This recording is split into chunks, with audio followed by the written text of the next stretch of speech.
প্রথম গেঞ্জির উপর দিয়ে এটা খোলার পরে এবার আমার মেয়ে এবার যে 3টা গেঞ্জি দেখো আমি তো না এখন যা এগুলো কাগজে বাইর করে ওই যে মোটা মোটা কাগজ সহ দেওয়া এই কাগজ বাইর করতে যাই এবার প্যাকেট এটা করছে এবার তো আমি লজ্জা করে গেছি এটার ভিতরে কি আছে এখন আমার 4টা মেয়ে এখানে উপস্থিত আমার ওয়াইফ উপস্থিত আমি ভয় পেয়ে গেছি যে এটার মধ্যে কি হইতে পারে এটা ভয়ের ব্যাপার না এরপর খুলছে এরপর যে এটাতে আপনার কার্বন পেপার দিয়ে ফেসান প্রায় 4টা কি 5টা কার্বন পেপার দিয়ে ফেসাইয়া এরপরে আবার কালো বলিতেন তারপর হইলো প্যাকেট ছবি আছে এখানে দিয়েছিলাম তুলি দেখে কিন্তু গাছ আমার তো মাথা করেছে কি অপরাধ করলি আমি তার সাথে কিলে আমার ইয়েতে গালা ঢুকে দিল আমি জেলে থাকতাম না আপনার কোন তাহলে আমার কি অপরাধ ছিল কোন কেউ খবর তো নাই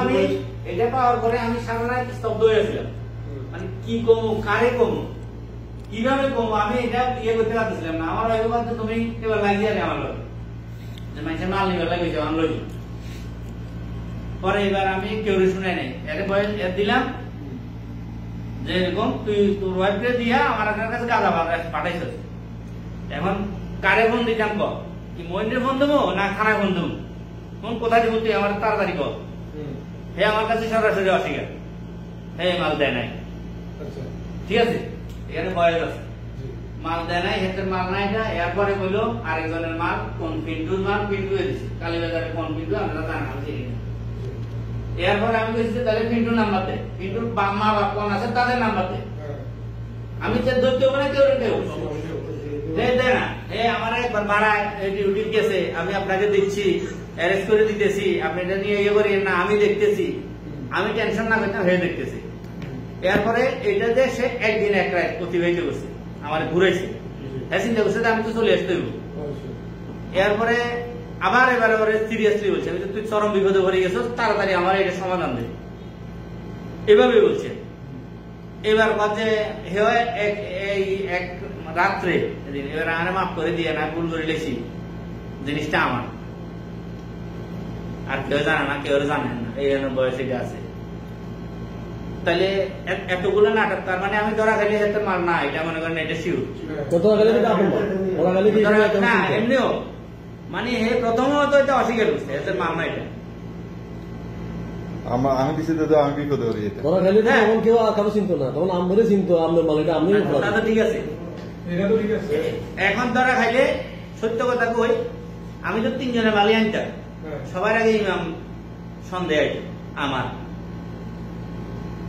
তো ভালো মানুষ তো ভালো মানুষ এটা আলো গেল এটা আমার লোক আমি চিন্তা করতাম যে ইমামে কোন একটা কাহিনী করে ইমামে আমার ধরা দিচ্ছে এটা আমি চিন্তা করতাম আশা দিচ্ছি মানে এটা আমার মনের কথাটা আমি কইলাম বাস্তব কিন্তু হেরে বিশ্বাস আগ্রহ নাই না হেরে আমার বিশ্বাস আসতো না এটা যদি মাল ধরা হতো আমার হেরে বিশ্বাস আসতো না এটা কত বড় মুসিবত এখন আপনারা কোন আমার অপরাধটা কি যদি এতে গয়া আনতে পারি হলে আবার আনতে পারি আমি বাঁচিয়েছি এটা আমি আমরা আনছি বিষয় এটা হলো মূল বিষয় আমি আমাদের গার্ডিয়ান মনে করি আমি এলাকায় কেউ জানি না বাইরে কেউ জানি না কারণ আমরা সবাই এলাকার হ্যাঁ আমাদের বাড়ির লোক আমরাও এলাকার আমরা সবাই এলাকার হিসাবে সবাই আমরা পরশুরামের অলকার সবাই এখানে এলাকার আমার করতে হলো ইকবাল তুমি কাছে বলে গেছে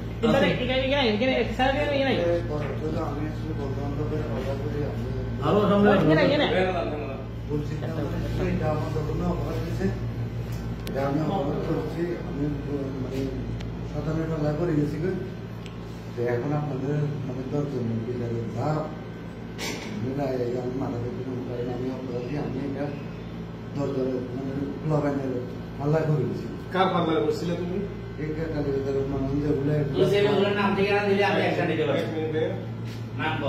কালীবাজার পোলা পাল্লা করছো কালীবাজার থেকে তোমার জিনিসটা দিছে কে কালীবাজার থেকে দিছে ওদের পোলা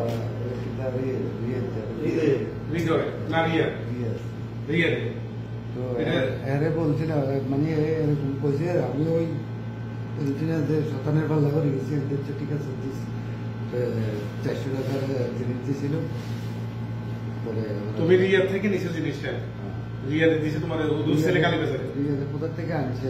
আচ্ছা আনছে, তুমি রিয়াদে কত টাকা দিছো? 500 টাকা দিচ্ছি। 500 টাকা 1 কেজি, না, 1 এক কেজি এতটুকু। আধা কেজি। আধা কেজি, যাই হোক আধা না, কেজি। রিয়াদ এতটুকু।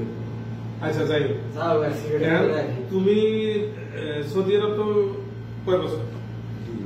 2 বছর। আগে কোন জায়গায় আছিলা? আর সৌদি আরবের আর কেন সম্বন্ধে তোমার জানা আছে না? যদি বাইসেস কোন এইসব কিছু নিয়ে ধরা খায়, কি পরিণতিটা হয় তুমি জানো? তুমি জানো তো এটা, বিশেষ করে তুমি জানো। জানি না শুনি না, এলাকার লোক, বন্ধু এলাকার লোক, তুই এই কাজটা কিভাবে করবি? সন্তানের পাল্লা পড়া দেখে হিসাব কিতাব আছে, এটা হিসাব কিতাব আছে, এটা এলাকার লোক, এলাকার লোক হিসাবে সবাই এটা বসে দিয়েছে।